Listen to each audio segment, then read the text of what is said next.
بسم اللہ الرحمن الرحیم۔ سیرت النبی حصہ نمبر 4۔ یہ وہ لمحہ تھا جس نے دنیا کی تقدیر بدل دی۔ یہ وہ وقت تھا جب اللہ کی طرف سے ایک پیغام آیا جس نے محمد صلی اللہ علیہ وآلہ وسلم کی زندگی کو ہمیشہ کے لیے بدل کر رکھ دیا۔ لیکن یہ پیغام کسی عام طریقے سے نہیں آیا، بلکہ ایک غار کی تنہائی میں، اس وقت جب محمد صلی اللہ علیہ وسلم اپنے رب کی رضا کے لیے اپنے آپ میں ڈوب چکے تھے۔ محمد صلی اللہ علیہ وسلم غار حرا میں اکیلے بیٹھ کر سوچتے اور عبادت کرتے تھے۔ یہ غار مکہ کے قریب واقع تھا۔ یہاں وہ اپنی زندگی کے بارے میں غور و فکر کرتے اور اللہ کی رضا کے لیے دعائیں کرتے۔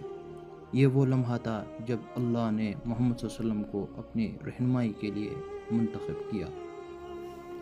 ایک دن جب محمد صلی اللہ علیہ وسلم غار میں عبادت میں مشغول تھے، اچانک ایک عظیم فرشتہ حضرت جبرائیل علیہ السلام ان کے سامنے ظاہر ہوا۔ محمد صلی اللہ علیہ وسلم اس منظر سے ڈر گئے اور پوچھا، تم کون ہو؟ جبرائیل علیہ السلام نے کہا، میں تمہیں اللہ کا پیغام دینے آیا ہوں۔ پھر جبرائیل علیہ السلام نے فرمایا، اقرا، یعنی پڑھو۔ یہ پہلا حکم تھا جو اللہ کی طرف سے محمد صلی اللہ علیہ وسلم کو ملا۔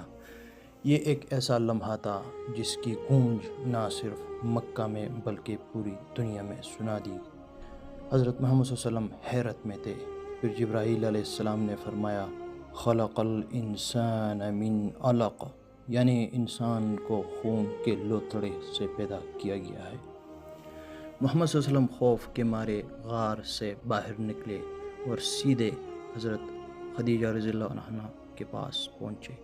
ان کی حالت دیکھ کر کہا، حضرت خدیجہ رضی اللہ تعالیٰ عنہا نے، اللہ کی قسم، تمہاری تقدیر میں بہت بڑی بات ہے اور ہمیں اللہ کی طرف سے کسی خاص پیغام کا سامنا ہے۔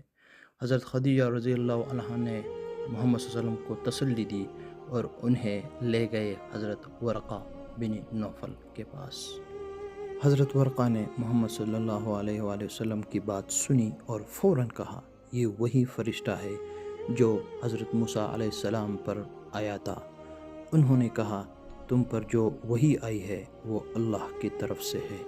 تمہاری قوم تمہیں جھٹلائے گی لیکن اللہ کی مدد ہمیشہ تمہارے ساتھ ہوگی۔ محمد صلی اللہ علیہ وسلم کی زندگی کا یہ نیا باب شروع ہو چکا تھا۔ اللہ کی طرف سے پہلی وحی آ چکی تھی اور محمد صلی اللہ علیہ وسلم کے دل میں ایمان کی ایک نئی روشنی جاگ اٹھی تھی۔